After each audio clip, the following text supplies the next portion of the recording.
When the assassin team member Eluso was doing his due diligence before his fight with Fugo, the report he was given read as follows.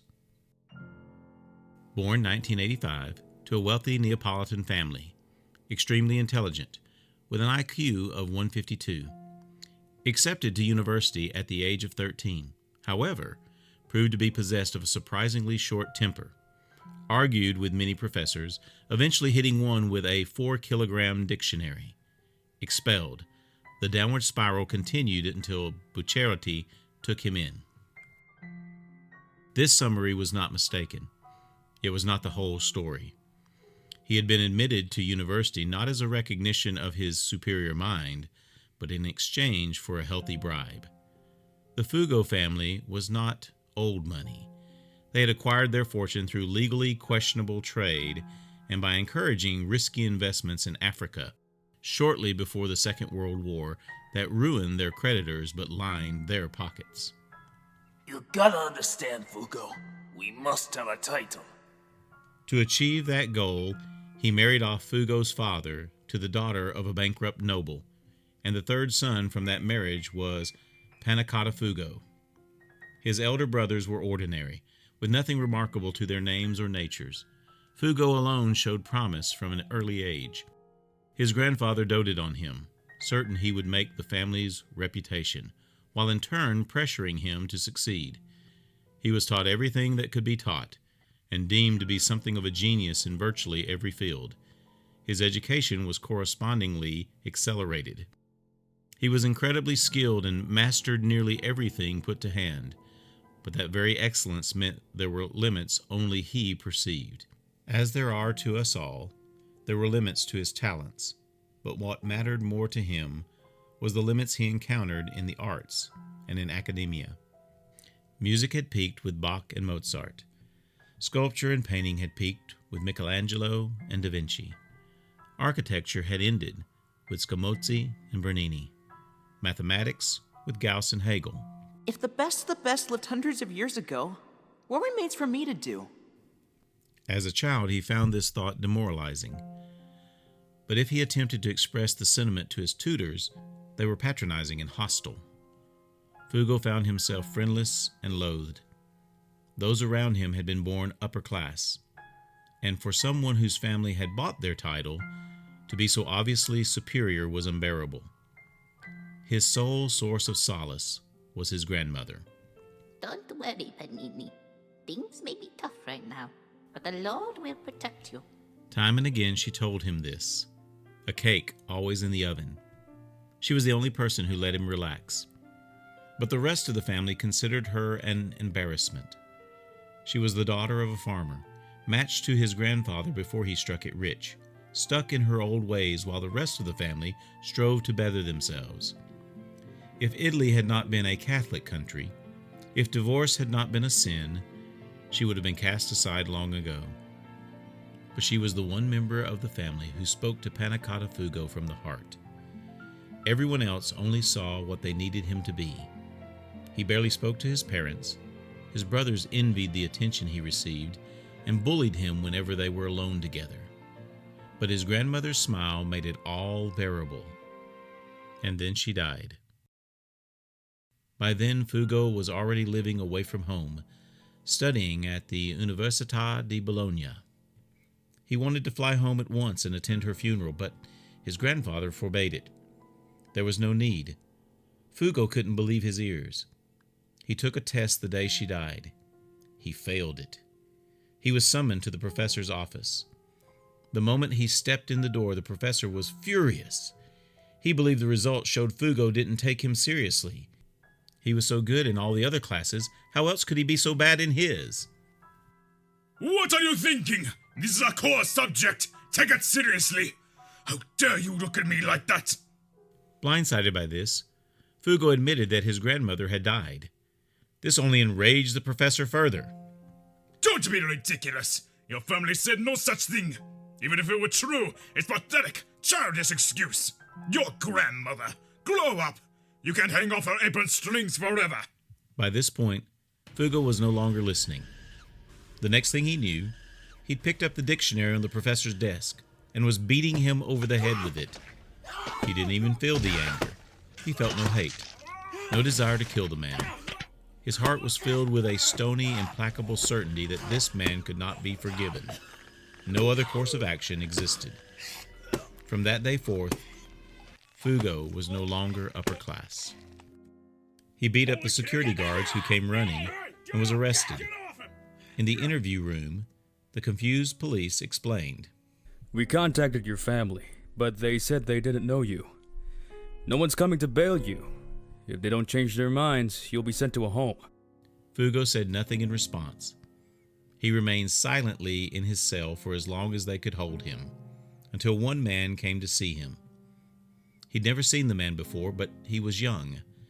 When he asked, the man said he was only 17. My name is Bruno Bucciarti. I've been checking up on you. Seemed like you might be worth meeting.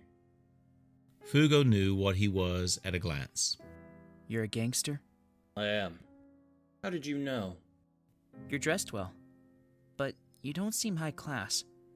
You move too well to be a student, but you don't have the posture of a soldier. What else could you be? I see you're as quick as they say, and as bold. You don't seem like you're afraid of me. Why is that? It's not that I'm not scared.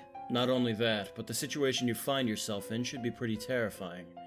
Your parents have abandoned you. No, they're afraid of me now. If what I did gets out, they think it'll damage the family's reputation. Their only option is to disinherit me. Insist I have no ties to them. They're terrified. You seem awfully calm about it. Did you beat that man to hurt your parents? No. They never even entered my mind. I simply couldn't forgive him. Or anything else. If you end up in the home, what'll happen to you? Nothing much. They'll put me through whatever minimum educational requirements are, then put me back out on the street. So you have no intention of going home? Home? For a second, Fugo didn't know what he meant. If you've got nowhere better to go, let's say you help me with my work. At long last, Fugo realized the young gangster had been interviewing him. You mean join your gang? It's not mine. I'm still bottom rung. I don't even have any men to call my own. Like you said, I'm lowborn. I'm a fisherman's son. My father was proud of his work, and I'm not embarrassed by it. But I'm not exactly well educated. I need friends with knowledge and wits. Friends like you. Bucciarti looked straight into his eyes. Fugo met his gaze and held it. It was a strange sensation. He was being asked to join a criminal organization, to rank beneath a bottom-rung thug. Yet he reminded Fugo of his grandmother. Was it because he wasn't lying? Because he was simply stating what he genuinely felt? You need me? I do. What makes you say that? When you spoke of your parents, I saw no desire for revenge. You must hate them, but not obsessively. I get worked up too easily. I could use a level head around. A level head? My temper's so short, I beat a professor over the head with a dictionary! He was lucky. Huh? He was lucky you didn't kill him. You'd lost it completely. You never once stopped to think that he might die. I came to see you because I wanted to look you in the eye. I wanted to see what kind of guy you were. You have the same eyes as I did when I was 12. The eyes of a killer. Whatever the reason might be, you have the eyes of someone who could kill without a second's thought. You have no shot at rehabilitation. That's why I'm inviting you. You can no longer live in their world. Fugo lay on an uncomfortable bed in a cheap hotel, staring at the ceiling. If Bucciarti had not come to see him, what would have happened to him? He could never have survived in the normal world, but being a member of the mob from the get-go had been such a huge advantage, it was hard to imagine what other course he could have taken. No. I saw it with my own eyes. I saw a boy whose life was what mine could have been. Narancha. If I hadn't... A knock on the door interrupted his reverie. The door was open, but Sheila E. knocked anyway. Hello? I'm knocking. Fugo sat up and looked at her. She jerked her chin at him. Come. They sent reinforcements.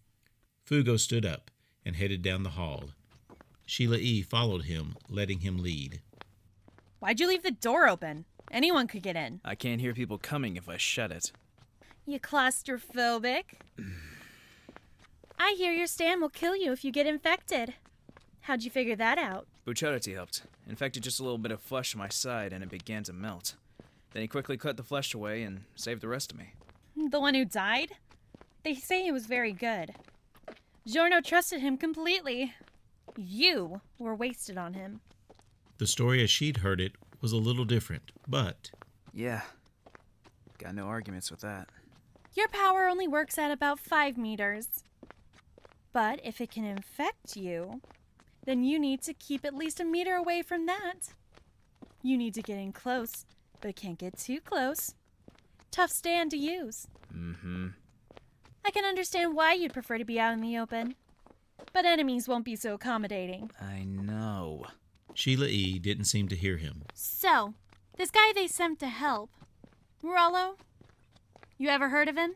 No, name does not ring a bell. Maybe I shouldn't say this, but I find it hard to trust him. We better be careful. What do you mean? You'll know when you see him. At the far end of the floor was a door.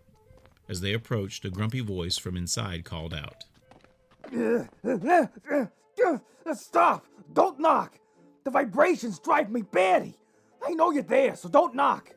The words tumbled out of him. Fugo glanced at Sheila E., but she just scowled and said nothing. He shrugged and tried to go in without knocking, but the door was locked and didn't open. Do you mind unlocking it? This will never do. What? What you just said. Which is it? Which what? Were you polite because you know deep down you could never match Mr. Murolo and wished to show some respect? Or were you just making a nominal show of politeness to someone you have no real opinion of? Be clear. Fugo turned and looked at Sheila E. again. Her lower lip jutted out, but she said nothing. Okay. If you're the man that missed a scent, then I believe that he said we were to follow your instructions. That seemed safe enough. There was a long silence, but at last he heard the sound of the lock turning. He waited for the door to open, but this did not happen, and eventually he reached out and opened it himself. The room was much larger than Fugo's, but it was a cheap hotel, so not remarkably large. A man sat on a chair in the center of it. An old-fashioned man. He looked like he'd stepped out of a 1930s mob movie, wearing clothes designed to advertise his position in the mob. He wore a Borsalino hat, even though he was indoors. There was a scarf around his shoulders. The overall impression was that he was trying so hard to look slick, it wound up being oddly comical. Fugo tried not to let it show, but this man reminded him of the first person Polpo had ordered him to kill with Purple Haze. His target had been a made man in another syndicate, responsible for selling drugs in town. He dressed to the nines, but begged for his life, selling out his own people. This man had the same smell to him. So, you're the one with the extremely dangerous stand? Pannacotta Fugo? Yes, I am. Well, you look pretty weak. A green kid. All book smarts, no street smarts. I thought you'd be a hardened killer. Oh, well. My name is Cannolo Murolo. I'm a proper Passion member. I run the information analysis team. You don't run it. You're the only member. Shut up, Sheila E. I know you were the go-between for the boss's bodyguards and those traitors on the assassin team. They don't trust you, so they've sent you on this mission to clear your name. You got the same deal, Murolo. Mista told me. You gave information to Riscato after he turned traitor. Murolo went white as a sheet, then turned bright red. He jumped to his feet, nearly knocking his chair over. No, don't be ridiculous. I didn't know he turned traitor. And it's not like I gave him any critical information. I just reconstructed a burnt photograph they brought in. There was nothing on the photo but a picture of Santa Lucia Station in Venice. The one with the lion statues. There are pictures of him everywhere. Who cares? It couldn't have meant anything. I don't know. Mista made it sound like you screwed them pretty bad. Yeah! Stop making stuff up! You didn't feed him any lies about me, did you? I simply told the truth. By whose definition? The two of them seemed ready to start throwing punches. Annoyed, Fugo interrupted. I hate to interrupt, but if you don't mind, I'd like to talk about the job. Clearly, they've lit a fire under all our asses. So I don't think this is the time for petty squabbles. Murolo clamped his mouth shut, looking sulky, and sat down on his chair. Sheila E. remained impassive, but snorted defiantly. Murolo coughed, composing himself, then began laying documents out on the table. One of the photographs made Fugo frown. He recognized the person in it. Is he? Huh? You know him? Suspicious. He was a part of Passione? I'm asking the questions here. How do you know this man? Massimo Volpe was top secret. Nobody knew about him. Secret? Fugo couldn't hide his confusion. What was going on? He knew the man, but before he threw himself into this blood-drenched underworld. Volpe's an old friend of mine. Murolo and Sheila E. both gave him looks of deep suspicion. What are you talking about? He's 10 years older than you. I was in college when I was 13. We went to the Università di Bologna. Volpe was in the same class as me. Fugo picked up the picture and looked closer at it. The same dark rings under his eyes, the eyes like clouded glass. He'd barely changed at all. Passione, in its early days, had gained the trust of the people by fighting against the abuses of older organizations. This was all for show. The founder, Diavolo, simply saw it as an effective way to broaden his power quickly. Once he had an area under his thumb, the drug trade he had claimed to be fighting would be an open market for his own drugs. But dealing drugs requires connections in the countries where the raw materials are grown, and importing it is no easy matter. There were too many hurdles for an upstart crime syndicate to clear. But just as a young black man named Frank Lucas had used the Vietnam War to smuggle heroin into America, using military transport free of customs inspections, forming direct connections to the jungle farms through enlisted soldiers, Passione's drug trade was launched to great success thanks to a special trick all their own. The trick's name was manic depression. Massimo Volpe's stand. The simplest way to put it is that his stand lets him create narcotics. Even Giorno didn't know he existed, but after Bucciarti killed Diavolo, everything he'd been hiding started surfacing, including the true nature of his narcotics business. Ask any other syndicate and they'll look baffled and tell you they have no clue how he's importing the drugs. They'll tell you the stuff just shows up on the street like magic. 'Cause it is.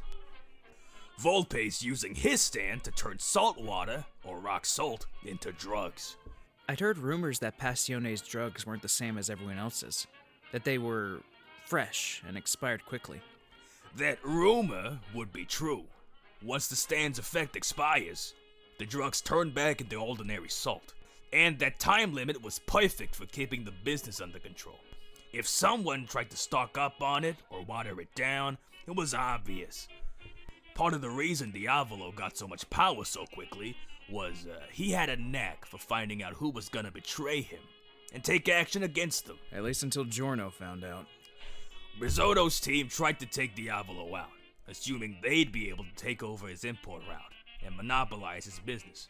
Those idiots had no idea what was really going on. There was no route. Even if they'd won, they'd have nothing to show for it. They were total scumbags. Good riddance. Fugo raised an eyebrow. She sounded a little too heated. Murolo picked up on it as well. What? You got something against them? I joined Passione to kill someone on that team. It took a long time for me to track him down, but I know he was a part of that team. A man named Meluso. Less a man than a filthy scumbag demon piece of shit from hell.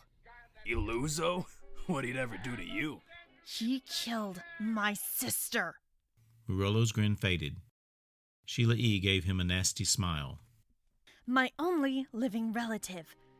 Claire raised me after my parents died. After he killed her, I came looking for him, ready to die to get to him. But he died before I could. It was all for nothing. But you know what Giorno said to me? Illuso died in the worst way imaginable. He suffered more than you can imagine.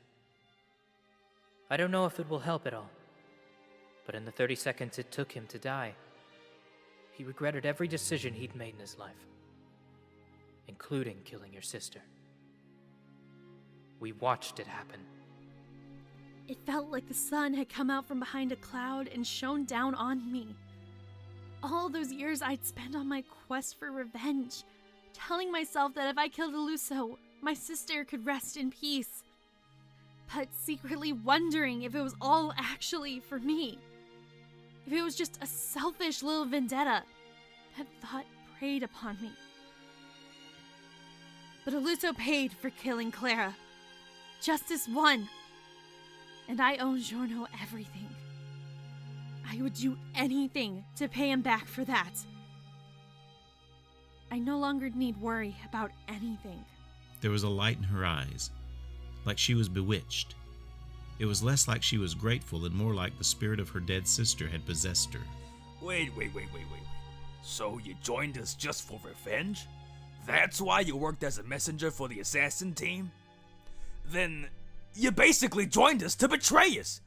You think we can trust you after you tell us something like that? I fully intend to get the boss's permission before killing Illuso. I don't consider that a betrayal. But you'd never spoken to Giorno at that time. You didn't even know Diavolo wasn't the boss. Well... This is bad. You're a liability. Like a horse with blinders. Can't see the big picture. We can't afford that against these guys. I'm more useful than you. Murolo ignored this and just stared at her suspiciously. Throughout all of this, Fugo said not a word. He had no idea what to say. Diavolo had ordered him and his friends to fight the assassin team. Fugo himself had fought Illuso, alongside Abbacchio and Giorno. If I said as much, she wouldn't believe it. And Giorno and Abbacchio did most of the work anyway. I just finished him off. I don't know how much good I really was. He was already powerless. He didn't need Sheila E. to point that out. So, do we know where VOLPE is? Murolo glared at him. This will never do. What do you mean? It simply won't do. You simply aren't showing me the respect I deserve. Mister told me to do what I could. Orders from up high made it clear I was in charge. So maybe I should let it pass. But it irks me. I think I'd better teach you a lesson. Murolo pulled something out of the inside pocket of his suit. It was a deck of cards. No box, just the cards. He began shuffling, expertly, cutting the cards like a magician. He put them on his shoulder and slid them down to his hand, and spread them out on the table and flipped them all back to the front in a single motion. What are you doing? Murolo ignored him and continued shuffling. At length, he took off his hat and shot the cards into it. Then he flipped it over on the table, the cards still inside. Murolo began imitating a drum roll with his mouth, beckoning to the two of them expectantly. They just stared at him blankly. Applaud. If you don't applaud, they won't respond. Awkwardly, Fugo clapped his hands. Sheila E. did not. Murolo scowled at her, but let it pass. He began making the drum roll sound again, and slowly raised his hat. The cards were underneath, but like magic, they had arranged themselves into a tower. A tower 7 times taller than his hat. Murolo put the hat back on his head. The tower began moving with a life of its own. Each card sprouted tiny legs and arms and began spinning. Ladies and gentlemen, allow us to introduce ourselves. We are the Watchtower True! The cards chanted like a scene from a children's cartoon. All along the watchtower, this was Cannolo Murolo's stand.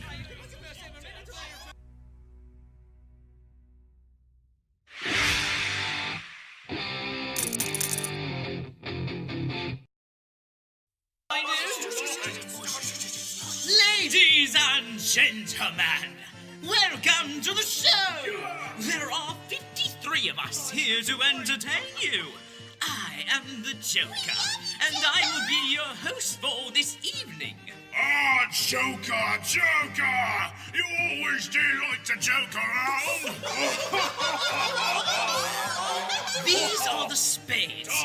If they get their dander up, there's nothing they can't do. As stubborn as they are deadly. Spades! Spades! Whatever that symbol's supposed to be! And those are the hearts. Their hearts inspire envy. And that envy inspires fear. Hearts! Hearts! Actually kind of gross if you think about it. And these would be the clubs. They look like clovers and trust in their luck, which is only 50-50. Oh, clubs! Clubs! You all have 3 leaves, yet 4-leaf clovers are so very common. And last but not least, the diamonds. They're sure that money makes the world go round, and that they're the most valuable. Diamonds? Rhinestones are all you need to impress! What the fuck? Shut up and watch. Today we're after Vladimir Kokoki and his narcotics team. Where, oh where can they be? Cookie, keep that old fart away from me! He was a gangster long before Passione. A quiet man until you cross him, then he'll kill you and everyone else you know. He helped Diavolo out, but when he died, he and his team went into hiding. All 3 of them are every bit as insane. VOLPE! Vittorio! Angelica! Each and every one of them is addicted to their own drugs. So... They know no pain. You can hit them, but it won't work. Oh crap! Oh crap! Oh crap! Oh crap! Oh crap! These guys are bad news! The baddest news! So, it's a kind of fortune-telling? I've heard of stands that can see things that are far away. In your case, these cards work like a kind of a Ouija board, telling you what you need to know? Nothing so unreliable. My cards tell the truth. Nothing more. Really? They aren't exactly being very specific. The show, meanwhile, was going off the rails. Crazy people are just dumb. Well, not as dumb as you are. Shut up, 7 of diamonds. Get back in the middle of the deck where you belong. What? You're only a 6 of spades. I am one higher than you. At least I'm not as crap as you. Who are you calling crap? Oh, stop fighting! You're both idiots! Oh, you got a lot in there. Who do you think you are? I never did like you! Putting on airs like I shouldn't wonder! You're the one who interrupted when I was about to say my line. I can't believe you guys are arguing about this. Mind your own business. You want some, you red bastard? Then come and get some! Now they were fighting, punching each other's numbers, knocking each other out. If all the numbers of a card were hit, the card would go blank and fall over. The kings and queens were strangling each other, while the jacks hovered anxiously, eventually mobbed by the numbers. Card after card fell off the tower, fluttering down to the table. Soon the whole thing came crashing down in a heap. The 4 of hearts staggered upright on top of the pile, whispered, and fell over. Murolo applauded. Then he gestured for the others to follow suit. Fugo reluctantly did. Sheila E. did not. Without standing up, the cards slid along the table and into Murolo's suit pocket. The show was over. What the shit? Our stands reflect our own minds. Very obviously in your case.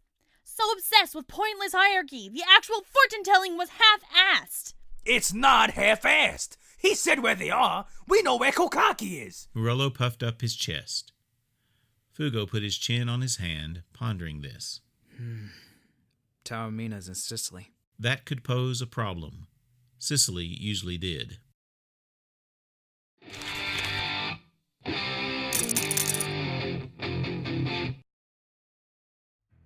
Fugo? Sitting in the dark, Massimo Volpe couldn't help but ask again. Pannacotta Fugo? Mario Zucchero was draped on the chair in front of him, like a wet shirt hung there to dry. Flattened out like this, he could barely produce any audible sounds at all, and none that he did formed recognizable words. Fortunately, Massimo had experience picking up on subtle shifts of the flesh, and could understand what Zucchero said based solely on the way his lips fluttered. Enough about the time you fought Bucciarti's team. The point is, a man named Fugo was part of his team. Zucchero whimpered faintly. About the same age, then. I can't say I'd spared a single thought to him since he was expelled, but I can see him ending up in the mob. A faint whine.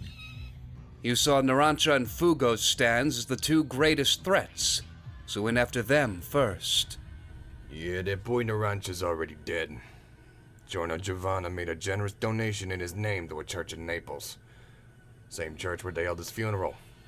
But I heard of nothing like that for Fugo. So I guess that means he really is our enemy. So what? You guys were friends? He didn't have any friends. He was conceited, stuck up, full of himself, and had a terrible temper. Yeah? Worse than mine? Almost. I can't believe someone like him would ever be part of a team. Bucciarti moved up by earning Polpo's favor. And one reason for that was that he had a man who could kill a lot of enemies very quickly. According to some pretty plausible rumors anyway. People were afraid to go after him, and he took advantage of that. And that was Fugo? Huh. I can see that. He seemed like the type, somehow. Pretending like he was studious, but hiding what he really thought. What's it like to fight a friend? Like I said, he didn't have any.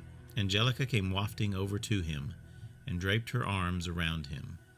Oh, Massimo, why are you always frowning? Are you hungry? I'm not frowning. I've been wondering about something for a long time. I think you'd be cute if you smiled. Can you try for me? I'm smiling. See? No, I mean a real smile. She grabbed the corners of his phony grin and tried to pull them higher. No good. A stream of blood escaped her mouth. Massimo wiped it away in silence. He called out manic depression and had it stroke her back. Angelica Attanasio had been born with a horrible blood disease. It made it feel like tiny needles were flowing through her veins. No medicine, no stand could make her healthy. Only Massimo Volpe had been able to free her from that pain, to slow the progression of her sickness. Kokaki and Vittorio watched the two of them in silence. At last Kokaki turned to Zucchero. These guys found us. We should assume a more powerful team is on the way. We may not be able to slip away. Then let's take the fight to them! I'll protect everyone! Nah. You stay with Angelica and Massimo. I'll go.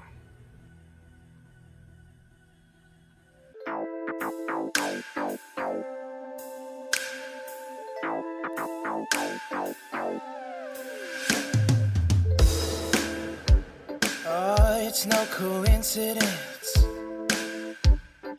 I could call you heaven sent, and I can sense your energy. You want the same as me. Watch your body communicate, reciprocate. It starts inside my chest, and then sends tingles down my neck. I can feel our chemistry, it's blowing through the speakers. 'Cause I feel electric tonight. Every time you look in my eyes, it makes me wanna scream.